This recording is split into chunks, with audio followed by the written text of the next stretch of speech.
everyone. How are you? Welcome to another episode of the Labs Down podcast. Look, we're in the same room.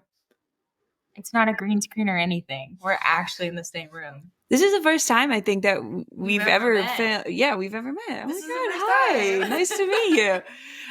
We were in Phoenix this weekend and we saw the double in the desert. We were there. Desert double, that's better. We were there. And now we're filming our first episode in person together. So welcome to Labs Down if you're new here. I'm Andrea. And I'm MJ. We are live recording while they're revealing the IndyCar race in Washington, D.C.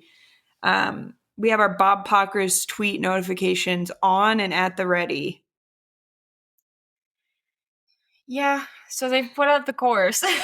And it's the only things we know about it right now is we know the actual course layout, and it's 7 turns, around 1.66 miles, and the front stretch is 0.4 miles. But do you want to talk a little bit, because you were from the DC, or you're not from the DC area, but I live there. Yeah, I think that this has got to be like a low for turns on a street and road course. Like St. Pete, for reference, I think has like 14 turns. Like this literally has half the amount of turns. And some of the turns, like we're being generous here. Like on the map, it goes from 3rd Street and it takes like a slight diagonal onto Independence Avenue, and they're counting that as a turn. I am not like, yes, you would turn the wheel, but like it is not a turn really. And so I think it's interesting that they're like insistent that this is happening, but I'm like, but it's like not gonna be good. Which the whole point is to like bring more eyes to the sport, allegedly. I don't even think they're facading as that being the point. Like, I think this is fully just like a sports washing moment. Here, I'm going to show you guys. If you are not watching the visual, just go to Bob's Twitter. It doesn't even look like a raceable course. Like, it's very square, incredibly square. The pit lane is on the front straight. I don't know. I think it's going to be a bad racing product, and I think that's kind of funny. Yeah. But also, like, it took you this long. Like, we were told this was going to come out in 14 days, and it's been a few months, and it's like, you took a few months for this? Yeah, I'm cackling. Wait, no, I think the start finish line is on 3rd Street. So you turn, and then there's like a short straight where like the start finish line will be. Weird. So it's not even on this Pennsylvania Avenue. But this is, yeah, okay. Yeah, you're right. It would be right here, right in front of the Capitol. Weird. Oh, and Bob also just said, shout out to Bob, that this is going to be a non-profit race, which we knew because they're not selling anything. But then all of the money is going to go to local charities in the DC. But there's no money. Right, so there's no money. So this is like non-profit. Like, there is no profit. Like, you're not making any money off of this. You shouldn't be able to technically have sponsors. So are they saying like the money that they get from sponsorship is going towards local charities? Like, they can't have they can't run the race with sponsors, right? According to the law. Right. So they're like, there's no profit. We promise it'll all go to charity. It's like, but you're not selling tickets. Like, I didn't think there was a profit. No. I mean, they could say the money's going anywhere because there is no money. There is no plane. There is no plane. There's no swimming pool. There's not even a house. Oh, God. Well, I'm tired of talking about this stupid race. I think it's stupid. I think it's stupid and also dumb. I think it is stupid and also dumb. Let's talk about something that's not stupid and dumb. Okay. Actually, no, we can keep talking about something that is stupid and dumb. Okay. Even better. Do you want to talk about Formula One? Oh, shall we? Shall we? Okay, so this weekend was our opening Formula One race. Leading up to this, I think that there has been a lot of discussion about these new regulations. We recently found out that that the Honda Aston Martin partnership is maybe actually the worst thing to happen to that team, which is interesting because I thought Aston Martin was supposed to be so back. Like, they had Adrian Newey, and then like the Honda partnership that Red Bull has had for the last couple years that has been very good for them. What do you think about the Aston Martin situation? They were releasing statements before this weekend's race. Being like, hey guys, be prepared for us to retire around 15 laps in. Also be prepared for our drivers to have nerve damage from the vibrations, the out of control vibrations. That's insane. Yeah. I think that's really crazy. Also, I think at a certain point, just regarding like the nerve damage specifically, I think that's probably what I find most concerning. Maybe just like don't put the drivers in the car for the weekend. Yeah. Right? No, I think like nerve damage is so specific too. That means like it's actually happening. Right. Like you don't be like, oh, there might be nerve damage. It means like it did happen because it's so specific. It means one of the drivers got out of the car and was like, I'm having this issue. They looked into it and they're like, that's nerve damage. Confirmed nerve damage. Which that's is not crazy. Fun. It's not funny. And I did it. Yeah. No, it's not it's funny. Like, it's absolutely insane that they're like, yeah, but we're still going to try to get those 15 laps in. It's like, okay, well, don't. Do you think that like there does come a point where I'm almost like, you should just give up? No, absolutely. I absolutely think that there's no shame in taking a gap year and coming back when you know what you want to do. Period. No, that's so true. 10 teams again. 10 teams. We lost one and it wasn't the one we expected. Cadillac is in, Aston Martin is out. Okay, let's talk about Formula One. They had supercars. We mentioned mogged on them. Absolutely mogged. People who don't even watch supercars were like, F1 should be the support series for this. And I was like, no, and that's exactly what we said. I haven't been able to watch the races yet. I will though, because they looked like they were good, and not just because all of the outcomes were like really favorable and like specifically our preferences, but they looked insane. Yeah. And then they did the little podium on the F1 podium. I noticed that for the first time this year that they do the podium on the F1 podium. Which makes sense, but it's like, but seeing it is different. They get something fancy and special. Yeah. I like that for them. It looks like Brock Feeney was murdered in cold blood. Yeah. Although the streets are saying it might have been his fault. So maybe we should resist making. No, I don't think it was. But the only thing I saw, I was like the moment of Wi-Fi I had in the stands, I just see a picture of him in a hospital bed with like that little oxygen thing on his finger. And I was like, oh my God, he died. It's like those like romance books that we read. He probably, Will Brown probably came running in there and was like, he was probably like, where'd you finish? He's like, I didn't finish. I was too worried about you. He came on the radio and he's like, tell me he's okay. Tell me he's okay. No, Will Brown finished and was on the podium. Yeah, so it's Brody Kostecki. And that's very us core when you think about it. I think that Brody is now leading the championship. Really? Really? Huge weekend for people in red cars. Huge, yeah. Yeah. No, we were while we were at the track, we were right in front of Joey Logano's pit box. And Joey Logano was running a paint scheme that was supposed to look like Scotty Mac's supercars paint scheme. And they dressed all of the pit crew up in like the supercars Pennzoil looking stuff. And I go, oh, they're in their Brody Kostecki costume. Yeah, and it worked out. It worked out for them. It didn't really work out for Joey Logano. No, he was honestly doing like kind of Brody Kostecki core. He was sending it just like a little too hard in some places. Into a wall. Sure. Brody Kostecki core. But yeah, shout out supercars. Love that. Something I didn't love was that we were fast forwarding to try to find where the race started, because we were watching behind because we were at the track when the F1 race started. And I accidentally fast forwarded through what appeared to be in the pre-show Oscar crashing it into the wall. And I go, there's no way that's what's happening right now, 40 minutes before the race started. Mm-hmm. No, that's exactly what happened. Mm-hmm. It wasn't wet at all. I guess he was just like driving on the formation lap. He hit a curb at the same time that he hit the throttle, and he sent it into a wall.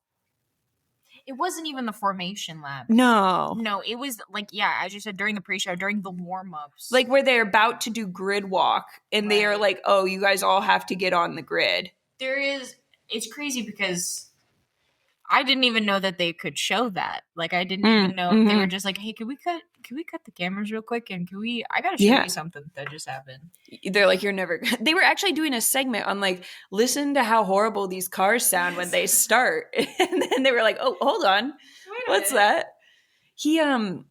I feel like the last couple like months, like from last year into this year of being an Oscar Piastri fan, it actually, I think, is probably one of the worst fans you can be in motorsports right now. Like, it's like constant beating. The beatings will continue until morale improves. Yeah, it's really sad. It's him. If you were a Christian Rasmussen fan and a Oscar Piastri fan this weekend, yeah, and maybe a Christopher Bell fan, just toss it in there. The yeah. whole Trinity. Bad times. So sorry. Stay strong. Stay strong. I also feel bad because he had like a full grandstand at this race. Right, home race. Cannot emphasize enough. These are his people. Yeah, I think next year, if I was Oscar, I'd be like, hey, Australians, if you really want to support me, do it from home. I think it's like too much going on here at the track. And I think like I just want it to feel like it's not my home race. I would love to feel your guys' support from the couch. From a distance. A safe distance where I can't see you and you can't really acknowledge me. I think he would perform better if they filled the stands with like Lando fans or Max fans or something. Somebody he really wants to show out in front of. George fans. Dude, George Russell deserves a grandstand at Silverstone. George, I think he deserves one at every race. I'll say it. Should we start that? Meet us on the George lawn. What's a word that's kind of like lawn that starts with a G? The George grounds. No, and that like does suit him. George Gardens. The George Gardens. Everybody meet as the George Gardens. Oh, that's wonderful. And for some reason, we're all like dressed really posh. For some reason, of course, we are. We're George fans. For the event. Yeah, for the George Gardens. Yeah, I would love that. I'm sorry, Oscar, that happened to you. Okay, so we're starting the race. In front of Franco Colapinto is Liam Lawson. Liam Lawson has troubles at the start. And this is so IndyCar of him. He has issues with the hybrid. Dude, that's crazy. That's so crazy that we do that now. So Liam Lawson can't get off the line in time, and Franco avoids basically wrecking out half of the Formula One grid by like split-second reaction going around him. People are claiming it's the save of the year. I think George put that. Yeah, and I would say so far it is. So far, yeah. Correct. Yeah. I'm like coming back around on Franco. He's been like really moving me a little bit. I saw this, that you didn't watch Drive to Survive, but in Drive to Survive, they like fire Jack Doohan unceremoniously. Mm-hmm. And then they like show Franco talking to Flavio Briatore, and he's like, oh, maybe like we could like make this change to the car. And Flavio's like, you shut the fuck up. I run this shit. Don't even look at the car. And Franco looks really sad. And it like kind of made me like, I'm like kind of moved. And then he said something about how he's obsessed with Punch the Monkey. And it made me think like, do you think Franco feels like he's the Punch the Monkey of the F1 grid? Maybe he like relates to Punch. I could see that. That's really sad. I could see that though. So I think I've like come back around on him for that reason. Okay, I'll allow it. I mean, just look at Punch with his little orangutan toy. Now that you've compared him to Punch, I'm like, yeah, sure. And Flavio Briatore is the mean monkey that keeps beating up on Punch. Yes, I agree. Crazy that guy's back. And Pierre is the willfully ignorant bystander. He's allowing it to happen. Mm-hmm. Okay, Charles and George. So Charles and George were lined up at the front of the grid. Mercedes, I think we can confirm, were like kind of sandbagging a little bit then, because they were pretty fast in qualifying, pretty fast in the race. In the testing, people were like, Ferrari's the fastest team in the whole world. Well, but you should have known. If when Yeah. we're saying Ferrari's the fastest team during testing, you should have known somebody on the grid is sandbagging, because there's no way in hell that's ever going to be the truth. Mm-hmm. With love. You're right. No, that's on us. So they're battling it out in the front, and you and I both kind of looked at each other, and we were like, this is the most amount of like overtaking I've seen in F1. Like back and forth. They were back and forth, like trading first. Part of that is like maybe it's just because George and Charles are excellent racers. Maybe. Also, the cars a tiny bit smaller. Yes, I do think that was, we saw the benefits of that. But also, a lot of people are saying like, even though there was more overtaking action in this F1 race than we're used to seeing, it was because of the like push to pass type of technology now. You're just seeing them trading back and forth between using push to pass, not using push to pass. It doesn't really have any. It's overtaking, but it's not like actual overtaking, because the next turn, they're just going to get overtaken again. And I don't know the regulations as much as I do, like obviously in IndyCar. The thing about IndyCar is they have the same like push to pass system, but they're limited. Mm-hmm. So that's where like the strategy kind of comes in, and they'll do some, I mean, you don't really see the trading back and forth as much. Yeah. Because like obviously you only get like 150 seconds of push to pass. So maybe that's an issue that could be fixed by it. But like if those are the regulations and those are the only way that we can see these overtaking changes, yeah, then it's like, okay, well, I mean, I'm not super gonna complain. Yeah. Unless it's just like, I don't know. I think it's it was exciting for a second. I liked like seeing a little wheel to wheel. I was having a little bit of a good time. A little wheel to wheel. I think yeah.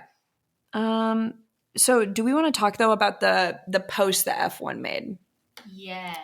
So F1 made like a tweet. Obviously F1's been getting a lot of shit for these regulations. All the drivers have been like, this is the stupidest car in the entire world. I fucking hate it.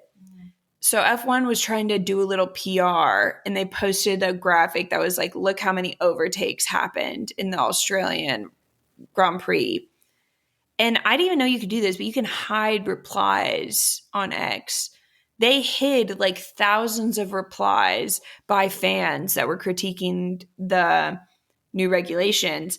And it kind of feels like, and it's interesting, Jeff Gluck tweeted something the other day where he was like, I'm still watching F1 make all the same mistakes that NASCAR did. And it's like F1 now has thousands upon thousands upon thousands of negative replies about these new regulations, but they're choosing to just keep doubling down on it. Because they can't, I guess, say like, you're right, the car sucks. But it is kind of like a bit tone deaf maybe to be like, look how great the race was, and then hide every reply that disagrees with you. Yeah, I don't fault them for being like, look how great the race was, we had this many overtakes. I think hiding the replies is where I'm like, you don't have to acknowledge it, but you can't pretend like it's not happening. Like if you want to continue to be like, okay, hear you, we're not gonna talk about it. I hear you. I see you. Here are the good things that are happening. Why don't we focus on that for a minute? I think hiding replies, taking the time to hide the replies is bonkers to me. Yeah. And then they also got community noted, which I think is... Yeah. The community note was like, for context, nobody fucking liked this race, and they're hiding all the replies. I don't know. I think that there's a lot of discourse happening right now about the NASCARification of F1. We've talked about this. We've specifically talked about the things that people have, like the scary tales people have told us about NASCAR and how it's kind of depleted over the years. We get to see it live now. Yeah. With a different motorsports series. And it's very interesting seeing all of like the similarities this year specifically between like NASCAR and IndyCar with their new regulations. Or not NASCAR and IndyCar and Formula One with their new regulations, and then like the business management side with like NASCAR. But they like refuse to, like, they look into those parts, but they refuse to look into, okay, so how does it turn out in the end? It's like, you can flip to the end of the book.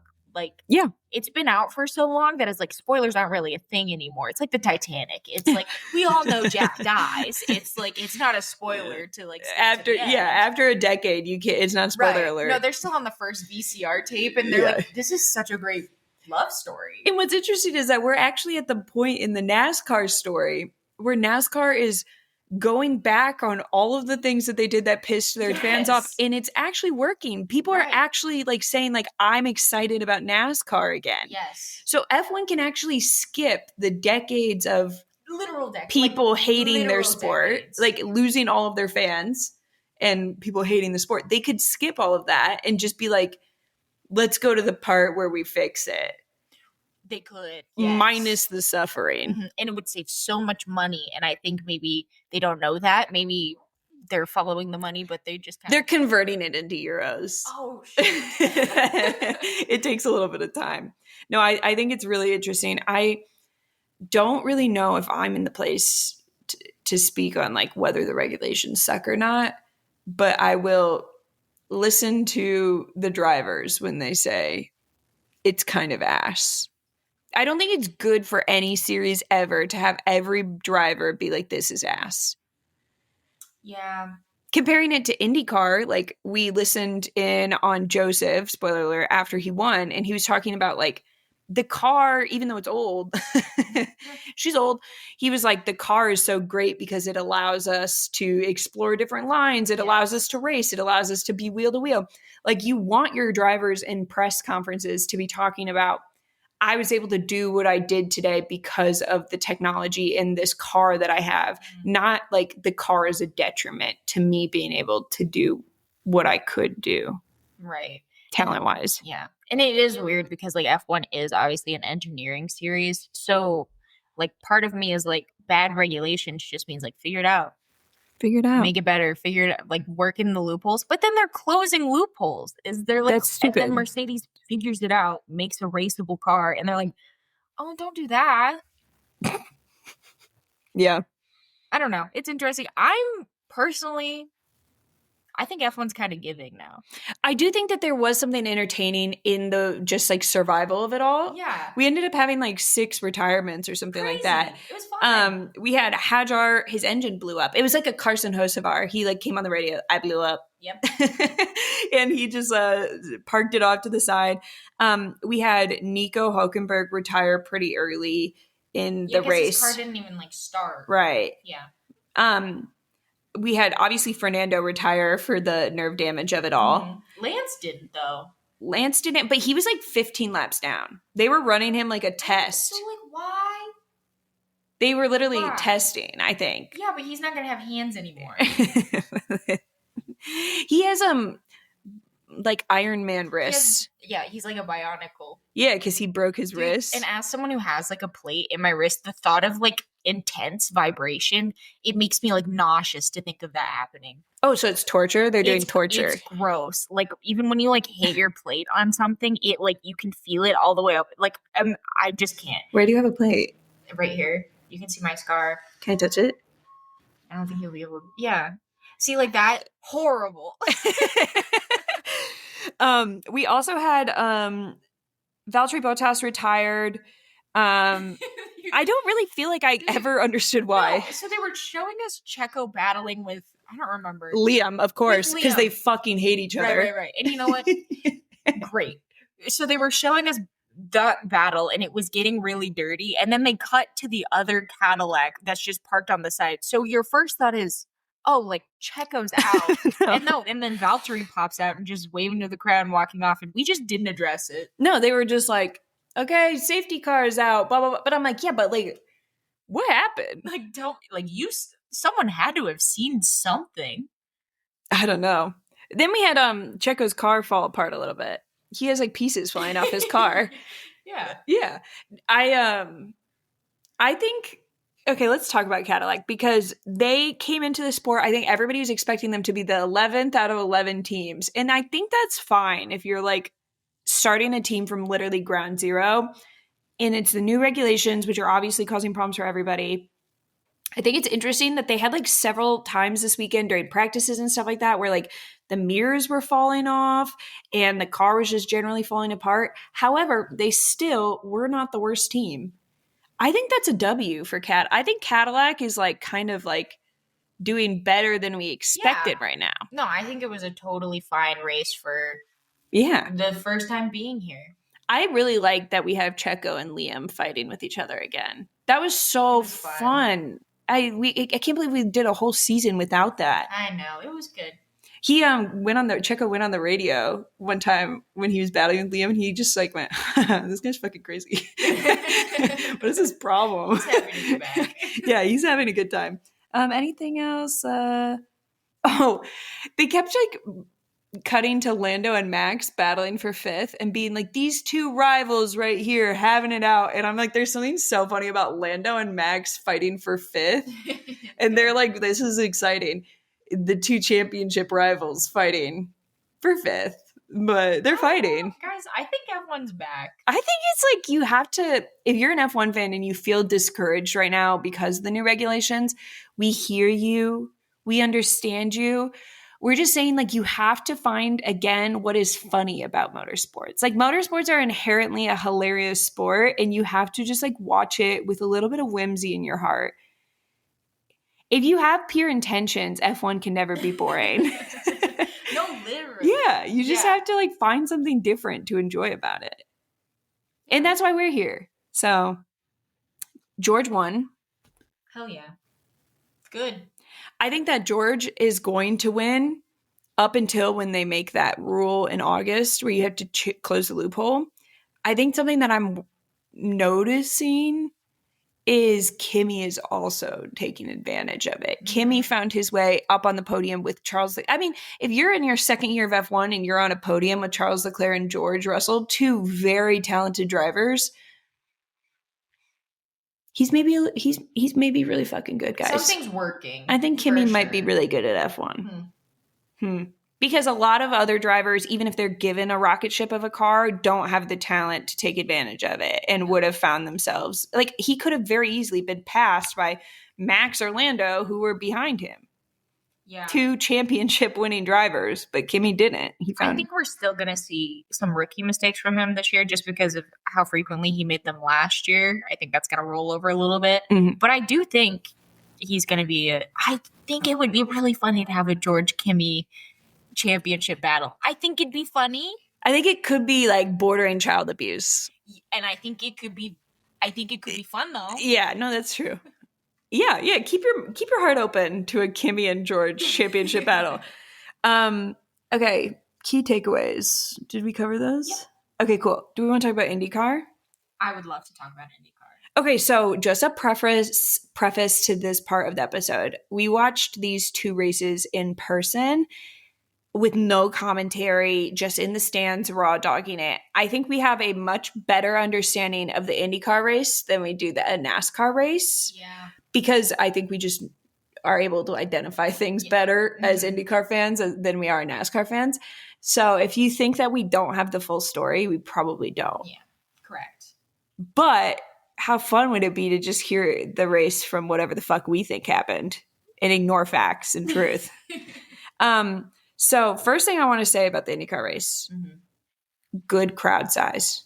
It was packed. Guys, there was a lot of people. It was packed. And there were a lot of people with NASCAR merch on, so that makes me hopeful that a lot of the people attending, or not a lot of the people attending, but there was a large group of NASCAR fans who were willing to come a day early, a few hours before the O'Reilly race, and check out IndyCar, especially because it was such a treat of a race. Dude, such a treat. Such a treat. I think that they fulfilled everything they were hoping to fulfill with this race, which was like, we were kind of like, it has to be a good race. It has to be. If we're like begging NASCAR fans to watch it, it has to be good. And then it like was. It started off with a great command. Can I just say, I've been kind of thinking a lot about commands when we see them and they're good. It's worth acknowledging. Great command. Yeah. Great command. We also had Clint Boyer in the two-seater, and I think that Clint Boyer, I don't know if I like him as a NASCAR commentator, but man, is he kind of funny. He was scared. Terrified. Very scared. I don't think he should have been shitting his pants over a two-seater ride in an Indy car, but boy, was he. Like, genuinely Terrified. very scared. I thought that was funny. Okay, so the race gets going, and they're just like, hey, by the way, Roman Grosjean's actually, he's done. He's done for the day. He's checking out. Yeah, I think that they said something about a clutch issue. I don't. Do you think he was in the plane that was doing the Only Bulls thing the whole day? I could absolutely see them Because doing I have that. to be honest, during the time that he was on the track, I don't know if I saw that plane in the air, but I did see it throughout the rest of the race. Makes you think. Interesting. Also, like, I didn't really hear much about Roman Grosjean the whole weekend, and it is like I think he was just busy.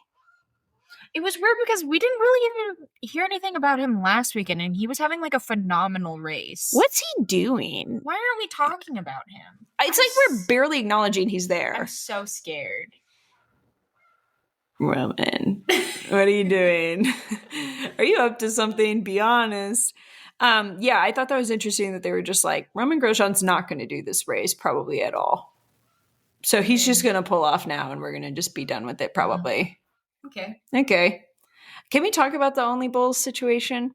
Yeah, speak on it. Okay, so while we were at the race, they had an activation for Dale Coyne, and they were like, you get a free Dale Coyne racing t-shirt if you like download the fucking the Krypton currency app. The Krypton currency. Yeah, the fucking Krypton currency that they put on those Dale Coyne cards. If you download the app, you get a free t-shirt. They have like women there. Okay, let me explain. So they have women there that are in like leggings and a crop top and then like a leather jacket. And they're like just waving green flags around this like show car of Roman Grosjean's car, which is crazy, by the way. And then they like are taking pictures with creepy old men at the track. And the old men are like touching them. All of the concerns I had about like the NASCAR cheerleaders are coming to fruition with these Only Bulls. Also, it's called Only Bulls. I have to believe that it's a play on OnlyFans. That's disgusting. I have to believe. I hate that. Yeah, I don't know. I think whatever's happening with Todd Alt and Dale Coyne right now is giving me a really uncomfortable pit in my stomach. I just don't want Dennis to be involved in all. Keep Dennis, keep Roman out of it. Don't make them take pictures with the women and look like they're creeps. I don't want that. I agree. If you're an Only Bulls woman, please reach out if you need help. I hope you're getting paid well. No, I agree. You all looked gorgeous. You did look gorgeous. Like you were having an okay time. I asked you if we could take a picture with them just because I thought like maybe if we take a really long time taking a picture with them, the men will leave. They don't want to wait. Yeah. And I think we just continue to occupy their time. Yeah. Be like, we should have done that. Maybe we're the bystanders. We're the Pierre Gasly's. Pierre. Damn. I don't know. I didn't like that. Not one bit. So David Malukas gets his first pole in IndyCar. Right? Mm-hmm. Yeah. Me making up stats. That's his first, right? And it was the second weekend with Penske, coincidentally, or maybe not coincidentally, Will Power got his first pole second weekend of driving for Team Penske. Or second race of Team Penske. Do you think the spirit of Will still lives in that car? I think the same way that I think the spirit of Colton Herta still lives in Will's car. Damn. Okay, that's brutal. So he gets his first pole in IndyCar. The race starts, and you and I in the stands, we were like, David Malukas is like pushing too much. He had a very wide gap on tires we weren't super sure of. And I think we saw this at Iowa, which is why I think I was able to recognize it with David Malukas, is sometimes he gets out in front and then he pushes the car to the max and it ends up not really being beneficial and he ends up having tire wear early or we get a caution and it's like now you've worn out your tires on a gap that was unnecessary in front of your teammate, by the way. So that was interesting. Yeah, he does too much. Too quick. I almost wonder if it might have had something to do with the fact that right behind him was his teammate. Who's right behind him? Joseph Newgarden. Joseph Newgarden qualified second? Yeah, they were like 1 and 2 like the whole time. Which is why on the broadcast when they said, "Where did Joseph Newgarden come from?" I was like, "Turn around." He's been there. He's started. So he was actually up there the whole time. He's been here the whole weekend. I think I was getting confused because he was in his Scotty Mac costume. Yes. Yeah, no, and I couldn't tell you where Scotty Mac was the entire weekend because he was in a blue car. I was like, "Hey guys, we can't." He doesn't go in blue. He goes in yellow or red. Those are your options. Can we mention that we love the primary colors? I did like that. And I think if you guys stuck with that, like the whole season, it would be very beneficial to all of us who cannot identify the 3 red cars from each other. But this weekend I was like, it's Willpower and 2 other guys. There's a Verizon red. There's the Gallagher blue. Expel yellow. Is that right? Yeah, that was right. Thanks. Okay. So David Malukas, I think, yeah, he's still, it's very clear that he is still young, and it shows in his driving. Yeah. I don't know. And what? No, that's it. That's it. Then we have Alex Palou. So I will say Alex Palou was making moves early in the race. He was actually like charging up there towards the front, and there was a little part of me where I was like, fuck, he's gonna do it again. No. Stop that.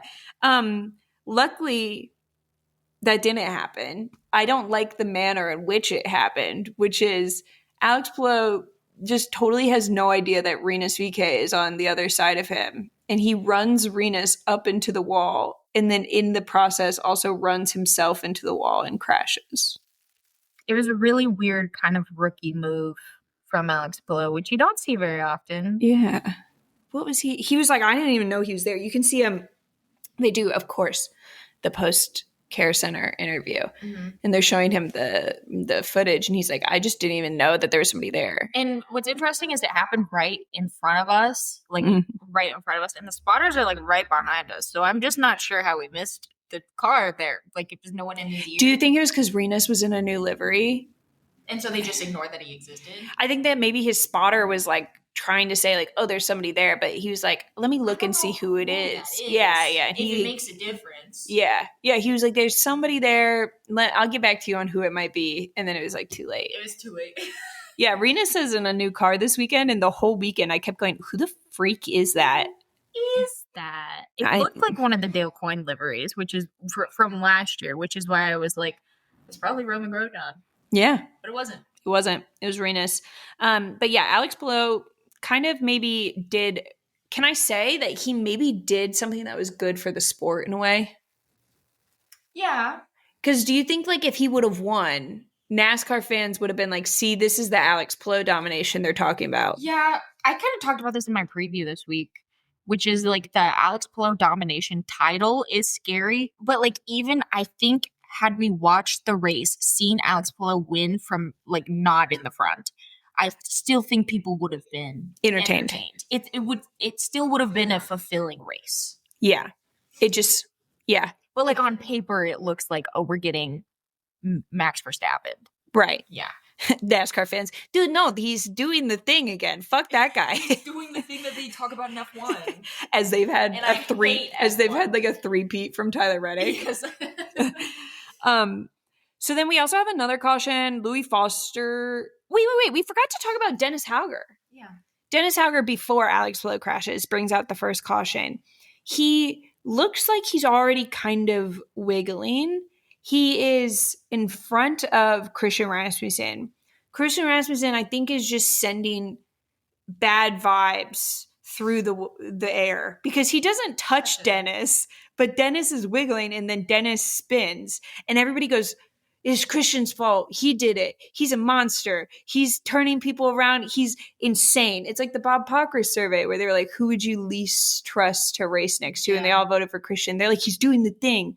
He didn't do shit. No, he didn't. It didn't even look like he moved like the air on him or anything. I think it was just a moment of he was already wiggling, looks behind him, sees the scariest Splenda green car he's ever seen. And he just spins a little bit, but he has an amazing save. Yeah, he doesn't hit the wall. He manages to spin the car or he reverses it, and then once the end of the field comes by, he spins it. A little J turn. It was cool. Like, it was cool to watch because I was like, I see the orange livery on the screen because I missed it. Yeah. No, that's great. Yeah. No. And I was like, oh, shit. No, not Dennis being out at his first oval. Not the Norwegian nice guy. Yeah, the Norwegian nice guy. Yeah, no, sick save. Also, actually, people are calling it the save of the year. That's what, I heard. I think George put that on his story or something. Yeah. No, I love Joey Logano, who was in the booth. He was like, that was kind of cool. That was sick. Also, yeah, we should talk about that. Such a treat. And I don't say this often, having Joey Logano around for the Fox broadcast for IndyCar. I thought his insight was interesting because he is still a race car driver, but like obviously not in the sport. So he was like loud with the sport, but he was also able to kind of like communicate the translations between the two series, which I thought was a really interesting perspective. And I wouldn't hate having him on, or some kind of, like, even Brad Keselowski that does a really good job with the truck series, having them on like every once in a while, even like maybe at a track that they don't race at. Yeah, no, I think like it was perfect because the whole point of this crossover was to get NASCAR fans to like understand IndyCar. So he was like literally being like, so this is kind of like a NASCAR win. Yeah, he's kind of like a comfort item for the NASCAR fans who are tuning he's a blankie. He's a blankie. He's a whoopee. He's a stuffed animal. And they're like, I'm nervous about being here, but since I have my stuffed giraffe here, Joey Logano, I think we're gonna be okay. I always tell MJ, I think that Joey Logano and Brad Keselowski are so great when they join the Trek broadcast. Obviously, not all drivers make good commentators, but some commentators, you feel like they had to be a driver just so they could reach their potential as a commentator. And that's how I feel about James Hinchcliffe. That's how I feel about Joey Logano. I think there's going to be a day where Joey Logano will be part of the permanent broadcast, like after he retires. And I think it'll be good. He'll be like the Kevin Harvick. You know what I mean? But like good. Right. Yeah. I do. Can I say something real quick? Yeah, please. Why do we not do anything like this with the IndyCar drivers? Like the IndyCar drivers are never in the booth.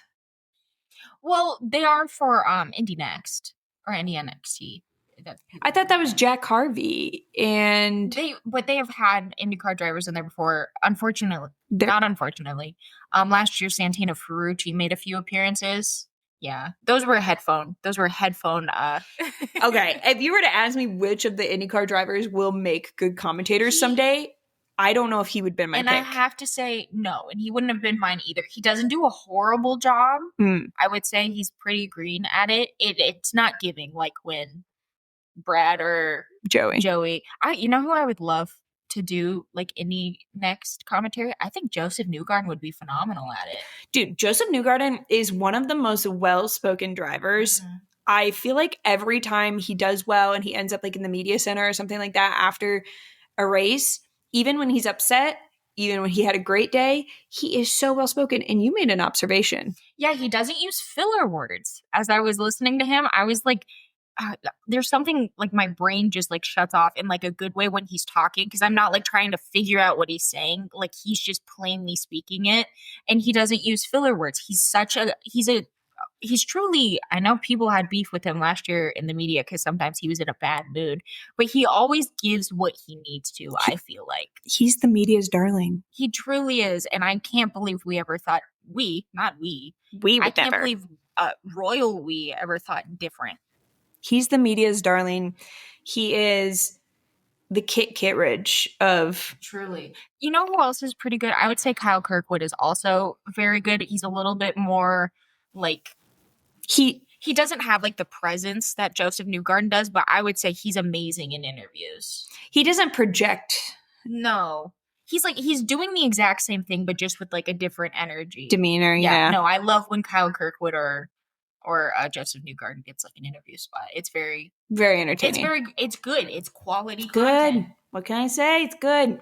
So that was the David Malukas spin. Louis Foster brings out a caution. I don't understand what happened there, and I don't remember it, and I think it was pretty unconsequential.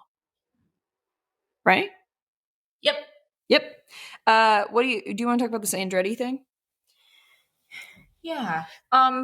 So Andretti's not known famously, the team is not known what is it? Andretti Global is not known famously for having like a Full government. I was like, well, because when I say Andretti, it's like, wow, there are plenty of Andrettis who are good at ovals.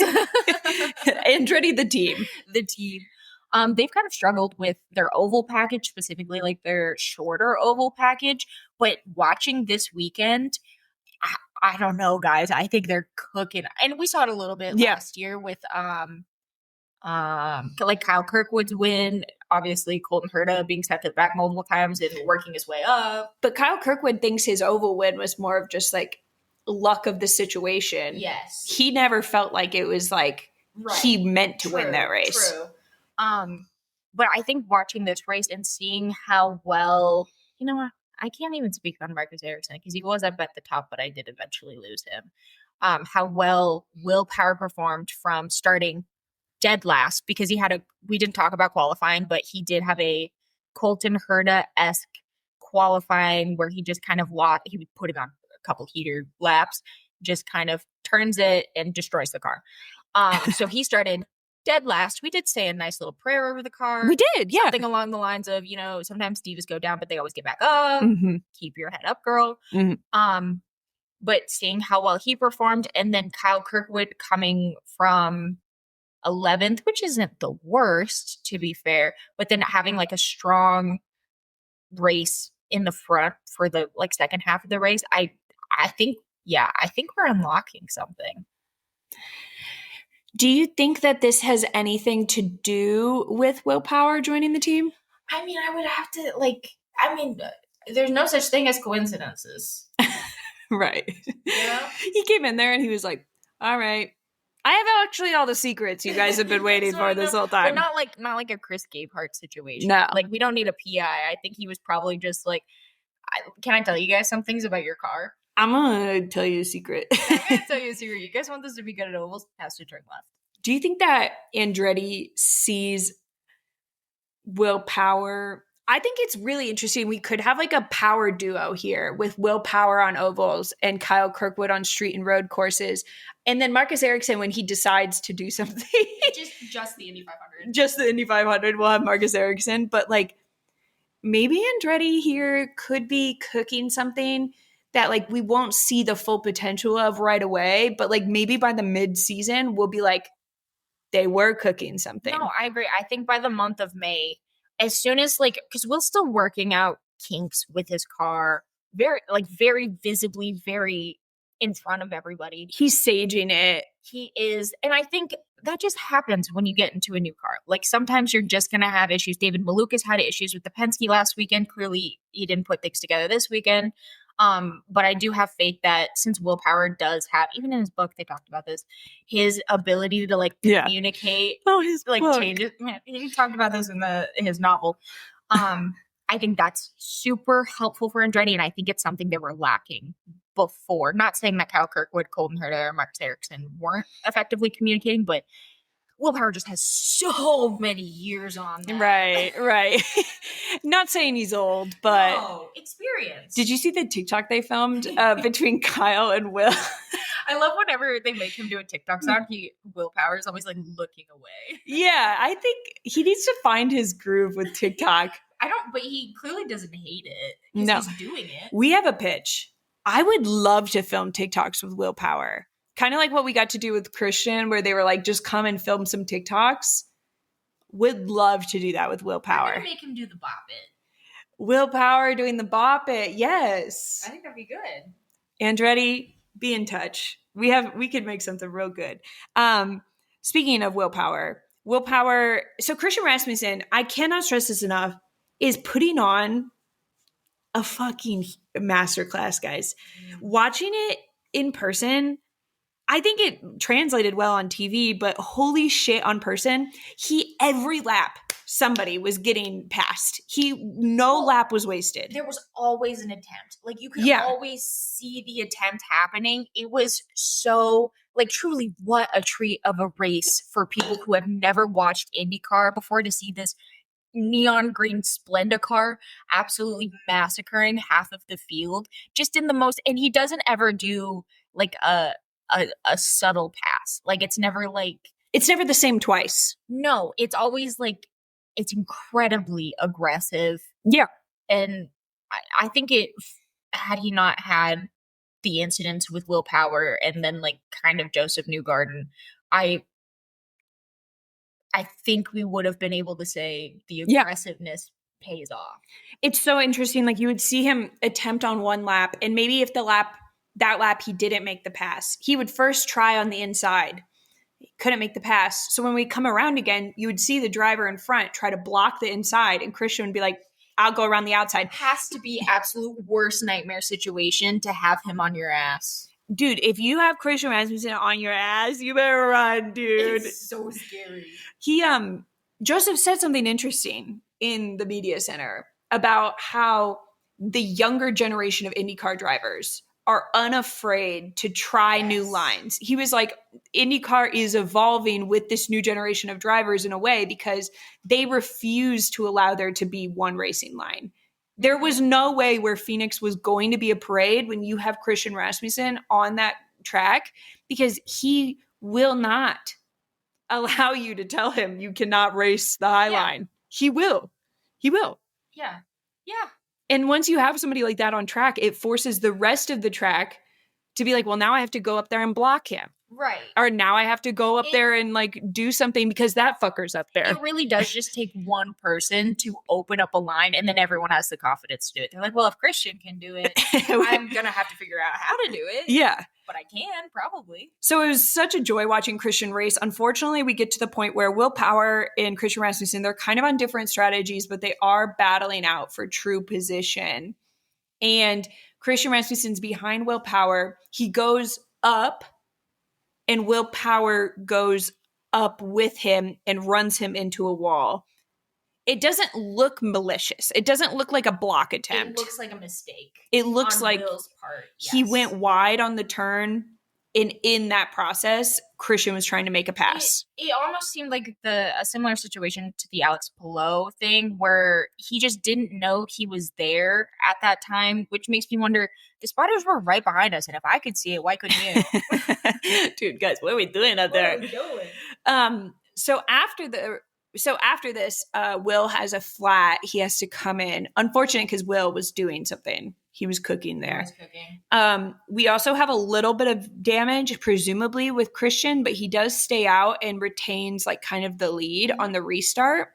And he does very well up until we reach the 10 laps to go point, where he then makes a mistake, hits the wall, and he starts bleeding spots. Well, that wasn't even the start of it. Under the caution from the Will Power incident, Joseph Newgarden goes in and takes tires, which this is the moment, this is the decision that in the end gets him the win.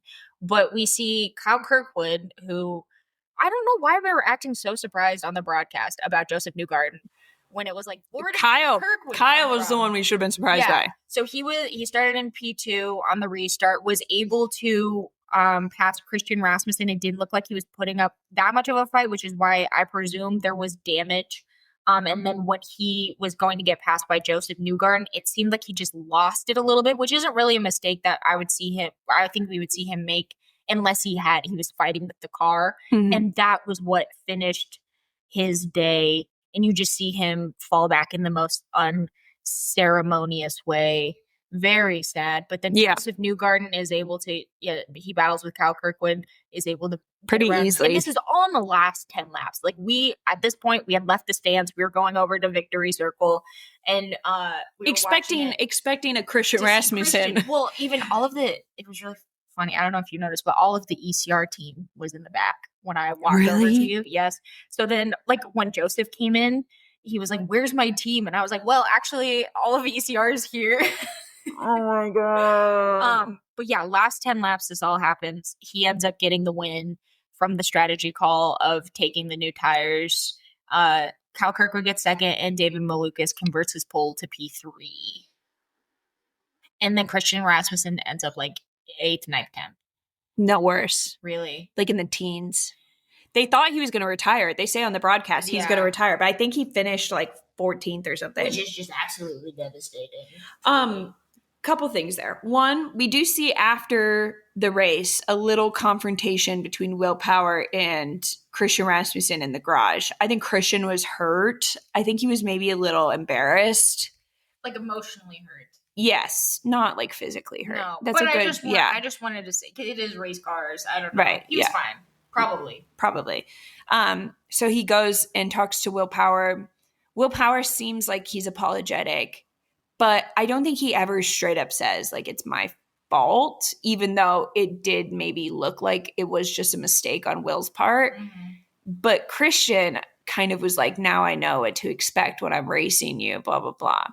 Do you think that Christian Rasmussen is going to have a hit on Will Power next weekend in Arlington? I definitely don't think he's going to go any easier on him when he's racing him. I'd like to think it's going to be like a Kyle Kirkwood Will Power situation where they had the beef and they needed to be like, I think maybe something will come up in the future where they like use each other to like draft. That doesn't really happen in IndyCar. So the next time we're at a drafting track, when they're at Atlanta, they'll make up. But I think it was kind of more on Will. I don't expect him to be like, sorry, I fucked that up for you. Because Will was having he's doing his own thing. Yeah, he's doing, and he got his race fucked too. Right. So I just think it was an incident that happened. I think there's going to be plenty more for Christian to win. We've got a few more. I just have to say I'm so grateful that Christian has already won a race because I think that this would have hurt more if it was going to be his first win. Well, like what he did to David Malukas a couple years ago. And what Will Power did to David Malukas. Oh, I thought you meant Christian Rasmussen. I was like, damn, Christian, what'd you do to David? No. Oh, a gateway. Yeah. When David cried. That was my first IndyCar race I've ever watched. Yes, and I remember you being like, I think we hate Will Power. And I was like, no, you don't understand. He's apologized. Like, it's just, it happens sometimes. No, I think that is, yeah, that's interesting. I almost wondered too if it's worth mentioning. ECR might be cooking something because they did good last weekend considering like how bad they were on road and street courses last year. And then of course we expected them to do good on the oval. Something I have to ask though is what is this dynamic do you think between Christian Rasmussen and Alexander Rossi where Alexander Rossi was hired intended to be their like team leader. Right. Yet we see easily Christian Rasmussen passing Rossi on ovals, no problem in the world. Like he is. It's interesting. I don't know what like the team dynamic is inside of the garage. Maybe he is still getting like, maybe this is a benefit of the guidance that he has gotten from Rossi. Right. Because like when we were watching him race, a Christian Rasmussen race as like Ed Carpenter's like street and road course boy. Still crazy. We weren't seeing this kind of performance. To be fair, he was also a rookie, but like I do think that he has had some benefit of working with Rossi. I think the only race I've really seen where I'm like Rossi is having a better time is maybe like the Indy 500, but even then, well, he was having a better time till he lit on fire. And then I think it was Toronto. He was on pace for a podium and then he clipped his tire on that wall. Yes, on the jetty. Yeah. So those were like the only two times where I felt like Rossi was kind of the leading driver. Yeah. But I still would never count out he just has really good qualifyings. Yeah. It's like hard to ever count him out for a race, but then Christian will have kind of an ass qualifying. And then he's and then he's like overtaking in the race like crazy. Guys, watch the ECR space. I'm interested to see how that's going to go, especially as we get closer to the month of May, because I feel like they run pretty well. I think Rossi is fine with Christian beating him, except for in the month of May. I think if he feels like in the month of May, Christian is putting the moves on him, I think that we could see their dynamic change. Because Rossi, I think he's probably like, yeah, sure. He's like the young gun. He's, doing his own thing. He's probably not threatened by it. But if it comes in the way of him potentially being competitive at the 500, I could see Rossi being like, no, I lead this fucking team. Yeah. Because they're on the same strategy last year. Right. But it was like Rossi will win this if they have to choose between the three of them because Ed Carpenter was there too. I wanted Ed to win, but We even asked Christian Rasmussen about that in our Yeah. interview. We were like, what is the dynamic between you? Not necessarily as like friends or coworkers, but like as far as it goes, like sharing data Yeah. in the month of May. And he was like, yeah, no, we do work together. Yeah. But it's like if Rossi is giving the information, that's helping Christian, who is already a strong driver, be that much of a stronger driver. And it's also, he's not like a driver that I feel like Rossi can really race. Like he's not the type of driver that this older generation can race. I see your point. Yeah. I think you could be onto something. Interesting. Can't wait till Ed Carpenter's back. Love him. Oh, we saw him this weekend. We did. We saw him. I saw him quite a few times, actually. I love Ed Carpenter. Yeah, he's cool. I love Ed Carpenter. Also, I don't think that they call themselves Ed Carpenter Racing anymore. They call themselves ECR. They like just say ECR. But every time I say ECR, I want to say MCR.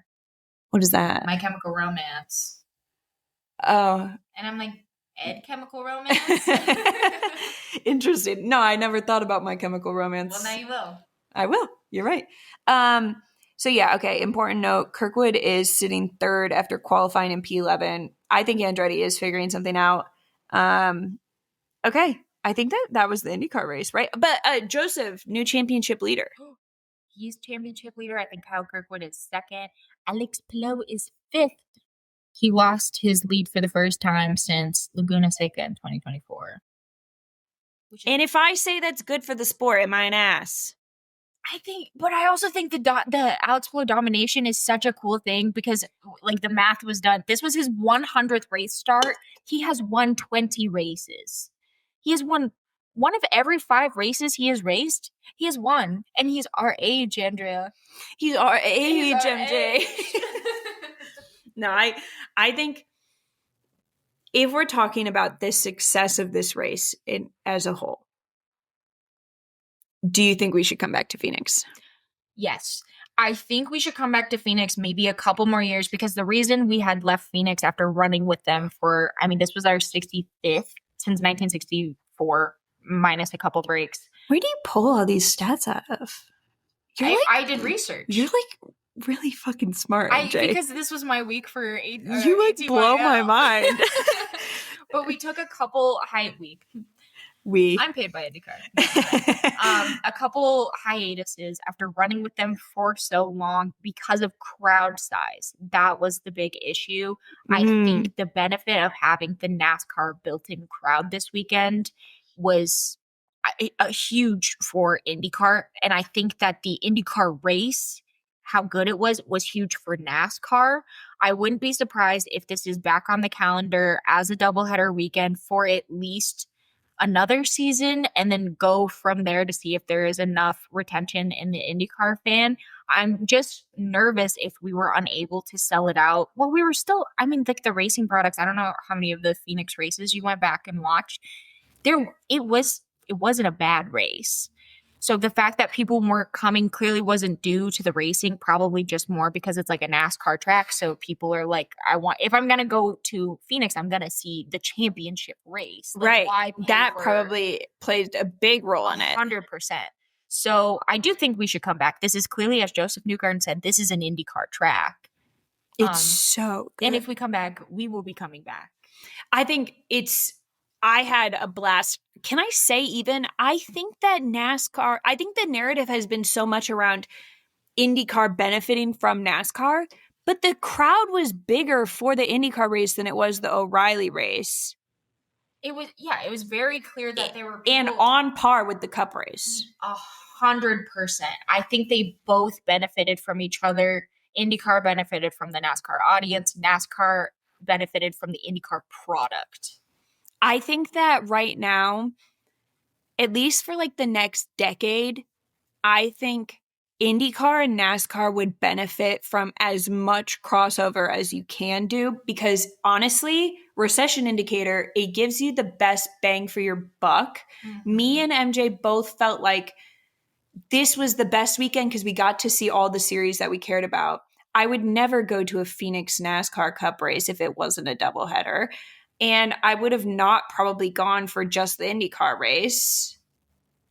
because I obviously live in the Midwest. I can see plenty of fucking IndyCar races. Yeah. Like, I don't need to go to Phoenix. And a lot of the people we were talking to, because we're Midwesterners, so we were talking to people. They weren't from Phoenix. No, We nobody. had people from Ohio, people from Washington. So like this is an event worth Traveling for. to. Yes. Oh my God. Look at us. So I think it's a major success, and it sounds like everybody agrees with us at Fox Sports, at Phoenix Raceway.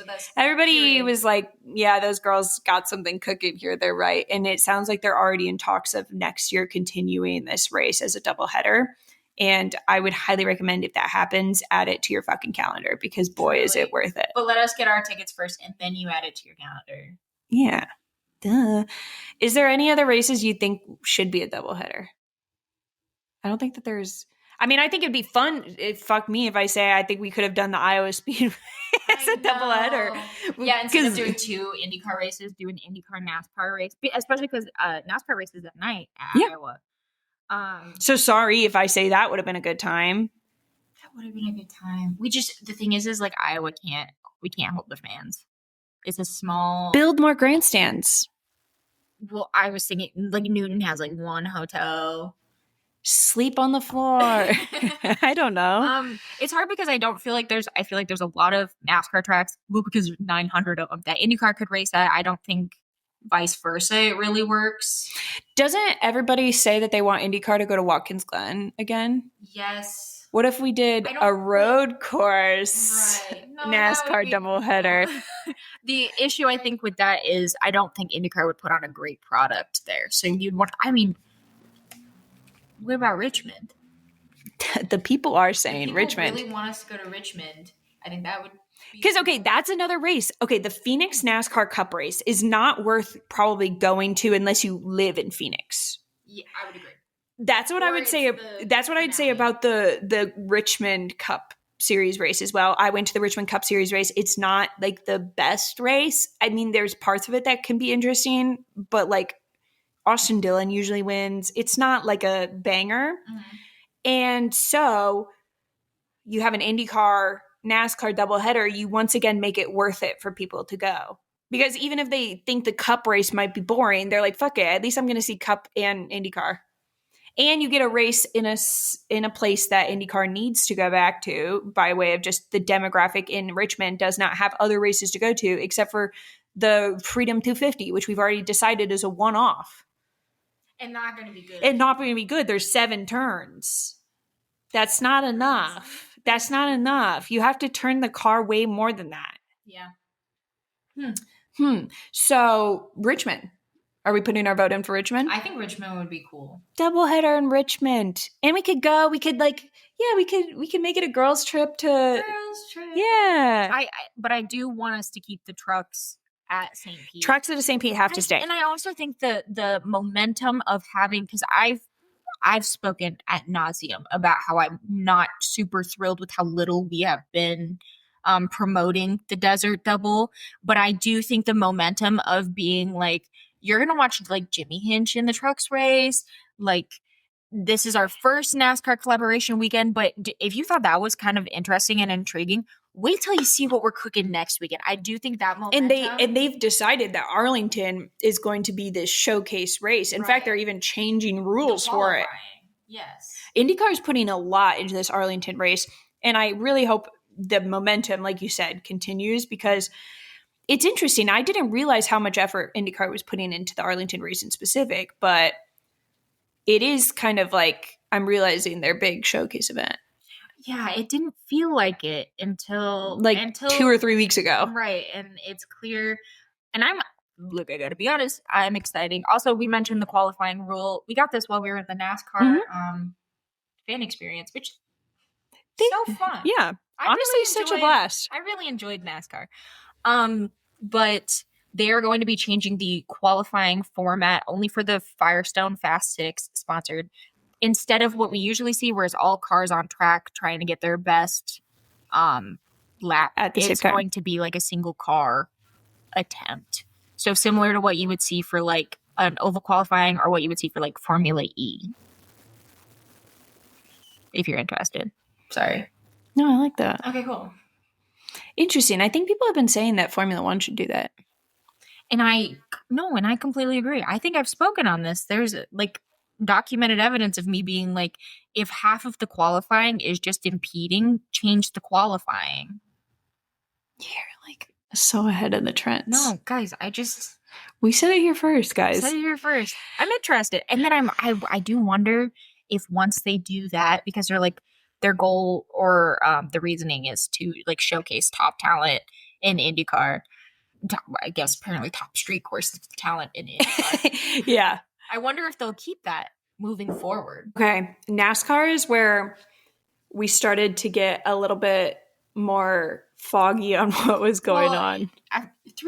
Three races in a row. Like, what a delight. What a delight. But by the time we got to NASCAR, we were like, I feel a little insane. Mm-hmm. Loud.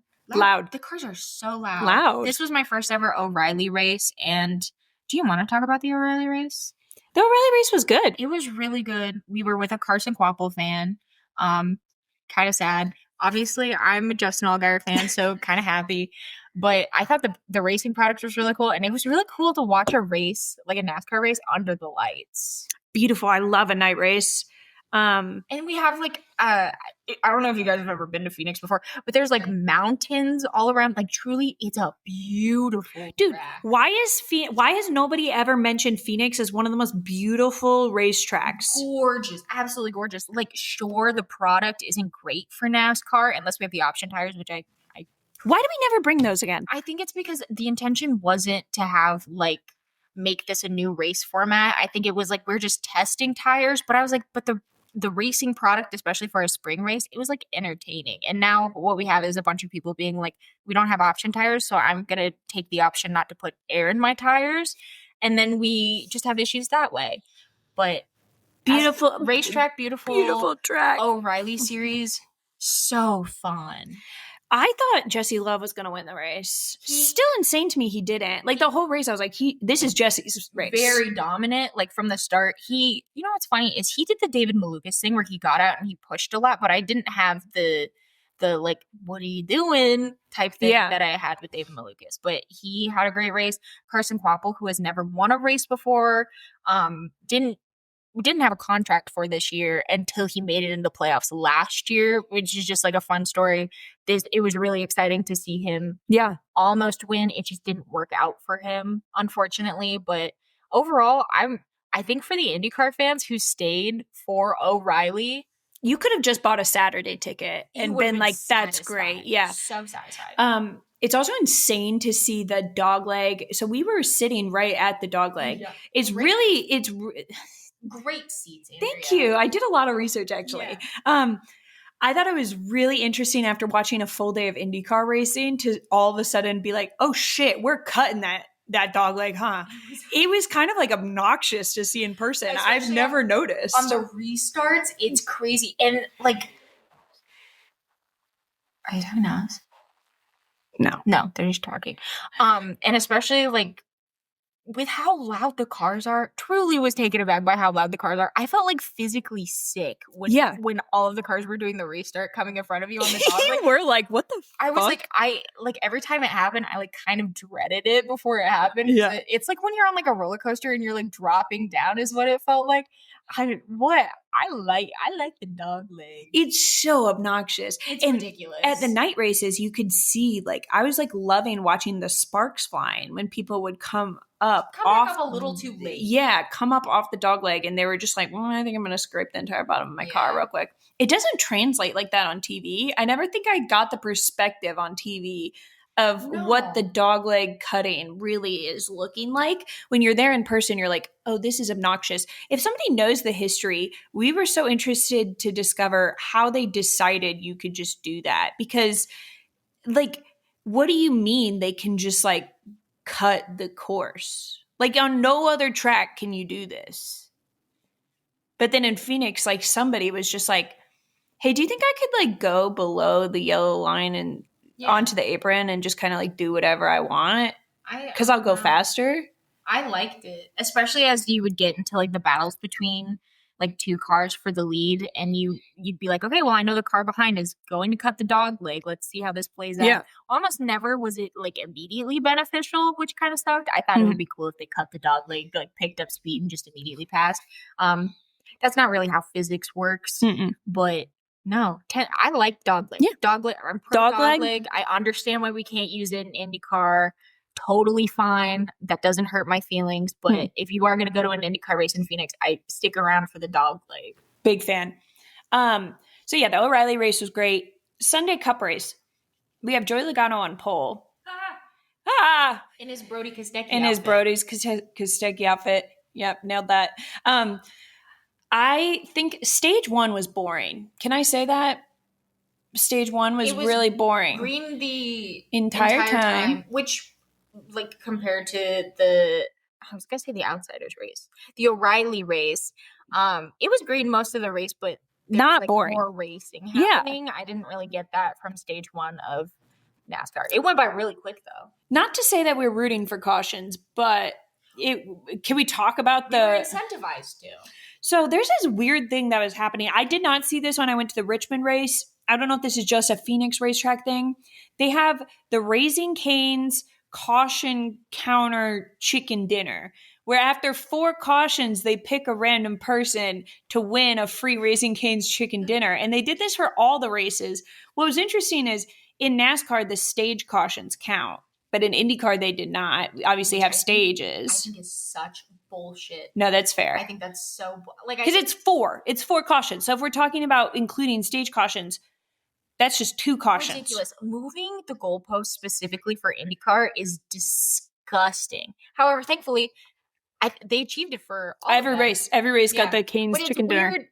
We were having this kind of moral dilemma because obviously, if there's a chance to win a Cane's chicken dinner, we would love to do that. However, cautions are inherently not a good thing. We have Austin Cindric in the wall, half of his car broken, and they're like, 2 more to go. You and I were like, one closer to the Cane's chicken dinner, I guess. You should not be rooting for cautions, but they are like, all right, just a couple more, folks. We're going to have a fucking chicken dinner winner.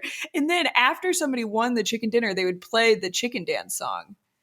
Keep in mind, they're cleaning up a wreck. The energy of the music that was being played, both for the O'Reilly race, I felt this. Yeah. But then on Sunday, it was International Women's Day. Beautiful. So they were kind of like trying to... I think it wasn't malicious. No, but they were like, ladies. They played like Girls Just Want to Have Fun. Girls Just Want to Have Fun. And then they played She's a Lady, which okay, that's lady is in the title. But it is about like wanting to have sex with a woman. Right. That's not International Women's Day. The energy was there. It was just really funny how they were like, look, we got Gail King here, International Women's Day. No, and then they kept like finding random women in the crowd and they're like, ladies, are you having fun? And they're like, look, girls everywhere. There's so many girls. If you have eyes to see them, women really are everywhere. It's crazy. I liked the effort made by the track to acknowledge that women exist. I thought that was. I think it's we didn't make the screen though. No, and we are women, ladies. We are women, but we are not ladies. No, that's fair. That's fair. That's fair. You got me there, folks. So issues that we had during the race. We had Austin Cindric, who we mentioned, who had a pretty wicked big crash. I did predict him in our outfit of the day check as the winner. I think that might be on me. I predicted Ryan Blaney. Fuck you. That was a pretty scary crash. We also had Joey Logano crash. So we had one person left to fulfill the prophecy of the Penske clean sweep. I felt like it was like all of a sudden we were like, Ryan, you it good? Has to be you, or I think we could opt for Josh Berry. I was going to include, but he had a massive crash too. Right, he did. He was in the same crash as Joey Logano. I think a Josh Berry win could have counted. I would have allowed it. Yeah. We had all the IndyCar guys were with the Penske ones. Mm-hmm. No, Scotty Mack went with SVG. Oh. Could you imagine? Could you imagine if they would have made Scotty Mack hang out with Joey Logano? just to like fulfill the Penske like It hangout. would have been weird. He would have been like, but my friend's right over there. But like my friend over there. I want to go see SVG. SVG spun twice. Okay. But he still finished really well. He did. What's he up to? He's just working. He's working on himself. I wish I had like a better understanding of like where these spins come from him, because he's like doing so good and then he just loses it. And nobody else really does that. And I'm just like, is he going too fast? He's like Kimi Antonelli. He's just too good. It's like, yeah, he did spin, but did you see how fast he was going when he spun? Mm-hmm. That was a fast spin. Fast spin. And he's like getting better at not getting damaged during the spins. He saves it a lot more. He's understanding how ovals work. He's on to something. Rotten weekend for Connor Zilic. Yeah, he ended up having a rotor blow up, is what he tweeted. We also had Noah Gragson had a brake rotor blow up. And then in that moment, like 4 people's tires popped, and it's because they drove over the debris. Noah Gragson, Get out of here. Get out of here. International Women's Day? Get the fuck out of here. Also, I thought it was I'm not even going to say that. It's not actually worth it. I'm going to move on. No, I think you should say it about Cody Ware. Cody Ware had a pretty pink car on International Women's Day, and I didn't like that.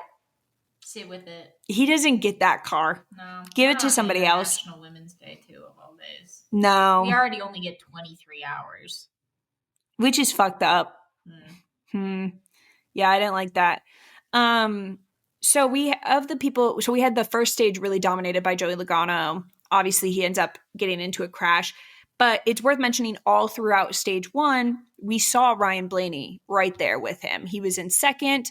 Then he actually did end up getting the lead at one point. And then Joey was like kind of marred in some lap traffic. So Ryan Blaney was really building a lead. But Ryan Blaney kept being plagued by these penalties, kept getting sent to the back, like once every time he went down pit road. He was having issues with them putting the tires on. We even saw him in Brody Kostecki's pit box once getting his tire tightened up. Oh, Joey Logano. Yeah. Brody. I was like, Brody was there? I love Brody. I love Brody. We've been recording for so long, we forgot our own bit. Yeah, no, I was like, dude, I love Brody Kostecki. Where was he at? We saw him stop in that pit box. He had 2 issues with like his tires. He had a penalty for being outside of his own pit box, and he had to stop and make sure just not good all around. Mm-hmm. While Ryan Blaney was fighting his demons, despite probably being for sure the fastest car on track, he just couldn't ever really capitalize on that.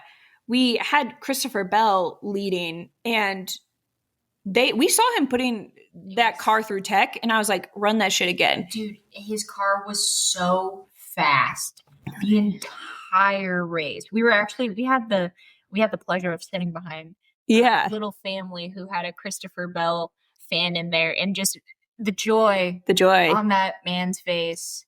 It did make the experience a little bit more fun, but I don't know how that car had that speed. And when they say that, like on the broadcast, they're like, this car just has insane speed. I'm like, okay, well, it's a race car. It's a little bit fast. But seeing it in person, the leads he was getting so quickly. Disgustingly. I was like, why is this not happening with the other JGR cars? Like, what the heck is happening? I will say, despite this being basically a confirmed Penske win from the beginning of the race, there was a time there where I did think a Toyota could win, because we had Christopher Bell doing so amazing. We had Denny Hamlin, like sneaker build happening there. Like, he was kind of doing really good. And there were some points where Tyler Reddick was up in like second and third. Well, Tyler Reddick, Bubba Wallace. Ty Gibbs. So the Toyotas might be figuring something out with Phoenix. Definitely. Because Denny did good last year, hauntingly. Yeah. That was haunting. But Denny did good in Phoenix for the championship race last year. And this year, the Toyotas, all of them, had moments where I thought they could win the race. Yeah. Do you think the Penske dominance at Phoenix is becoming threatened? Like, I want to say yes. I want to be like, they're shaking in their boots. But no. Because you have somebody like Ryan Blaney who has They're Christian Rasmussen him. Right. They kept sending him to the back, and they were like, stay back there. And he's like, fuck you, I'm passing the whole field. And the only reason Joey Logano and Austin Cindric weren't up there as well is because they had crashes. Like, the only way this would not be a Penske track is if all 3 cars had to DNF for some reason. Yeah. I think it's cool. Sometimes I think it's cool when, like, teams have tracks that it's like, this is notoriously one of their tracks, but I don't like it to happen that often. Penske, though, specifically, like, theirs are, like, so disgustingly dominant. Like, Gateway and Phoenix, it's kind of like a Penske's gonna win. And I'm just like, now what the fuck are they doing that nobody else has figured out? Historically, for IndyCar at least, they can share information between series, right? Okay, so I wonder if that's kind of what happened, because I know Joseph Newgarden was our most recent winner since before the break. But, like, looking back at, I looked back at all 65 race starts. It's not famously a Penske track for IndyCar. No. So it's just interesting that it's like, this is a Penske track, but it's actually gonna work for all series. Yeah. It's weird. Something weird's occurring there. I did think for a little bit there we were going to get a Ty Gibbs win. I was kind of like trying to figure out what I thought the crowd reaction would be. I think it would have been a boo. People were booing him as he was taking the lead on restarts. Did you see after the race he made some comments that were kind of shady, being like, well, look how good I'm doing now that I have like the right people on my team and I don't have like little snakes in the grass. Brother, you're not doing any better than you were doing last year. Oh, God.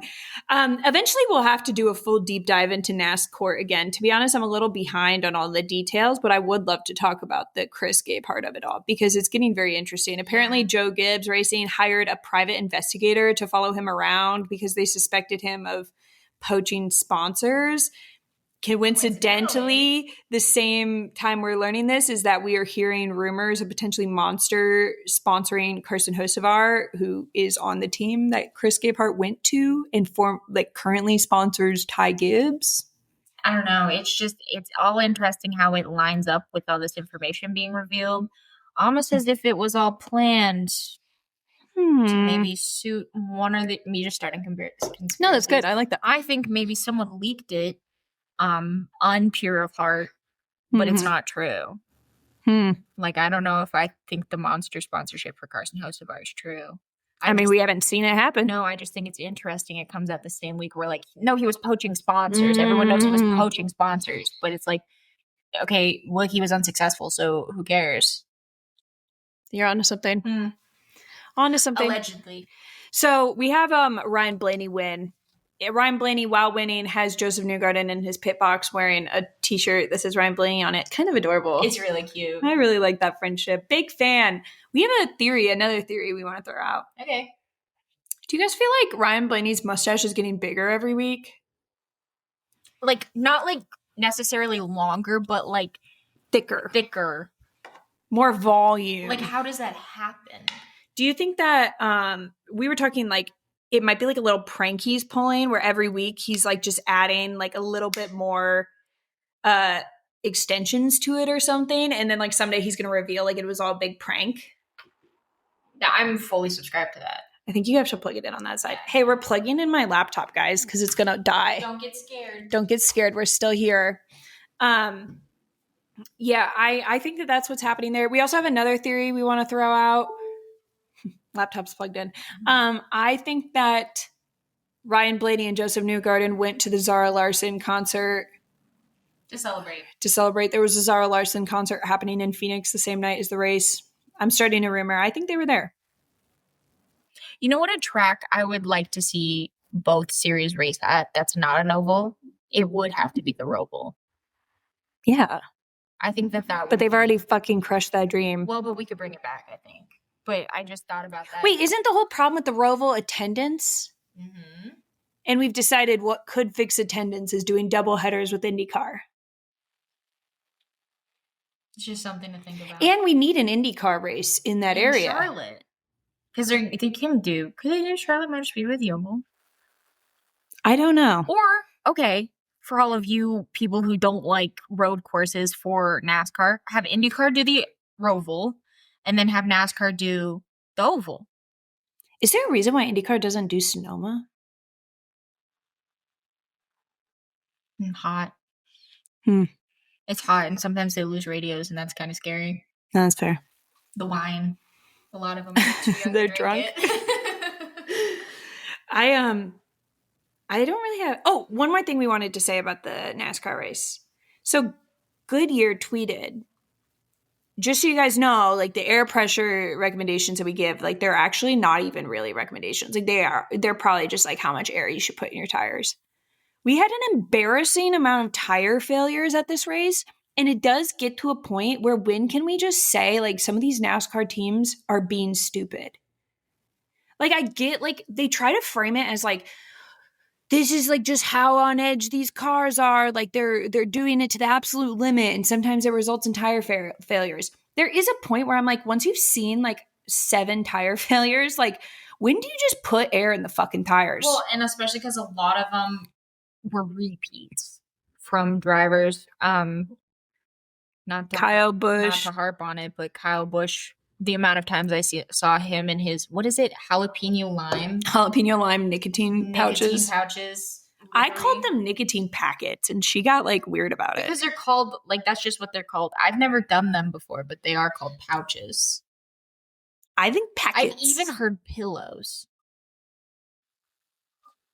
Anyways, I saw that livery a lot, or paint scheme a lot coming down pit road, like probably 8 or 9. Riley Herbst went down pit road quite a few times. We were like, is he? Oh, Chase Elliott. There was a point. I don't know what happened to Chase Elliott, but I was like, is he racing still? Like, I don't actually know.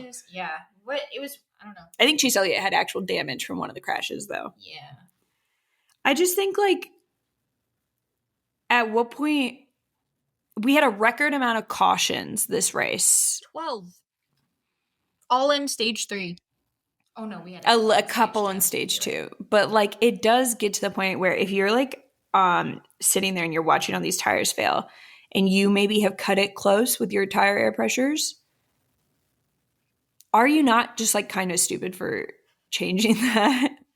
Right? Like yeah, that's fair. Also, I think they should restart the Cane's chicken counter. Yeah, there was only one winner, even though there was 12 cautions. So, I don't know. Chew on that. So, that's our recap, I think, for NASCAR. I don't have anything else to say. No. What a weekend. What a weekend. This was fun. Do you want to do it again sometime? Yeah. Yeah. We do have some other races planned coming up, but we kind of play things by ear. So to be honest, when I say planned, it's like we've been like, we should go to this race, but like no tickets are bought. Yeah. But expect to see us at the track. Thank you for everybody that came up and said hello to us. We did have a couple, some lucky folks out there have some koozies. And we loved getting to chat with people. We honestly, I do have to say, I felt like very grateful this weekend that I listened to every person who pressured me to watch things other than F1. Every time I go to like an IndyCar or a NASCAR race, I kind of leave with like this euphoric feeling of like, oh my God, could you imagine if I just watch F1? So grateful I watched these other series. Yeah, I love it. And of course, grateful for my friend. I taught her how to dap it up. No, I don't want to do it. Okay, she doesn't want to do it. I don't like it. But yeah, shout out to everybody that we met this weekend. Thanks for tuning in. Hope you, if this is your first time watching Laps Down, hope you enjoyed. Be sure to subscribe, leave us a 5-star review. We're really close. I say really close, that's a lie. We're like on our way to 500 subbies on YouTube, and we would really enjoy hitting that number. So if you want the video version and you still listen on Spotify, feel free to check us out on YouTube too. And we have the video version on there.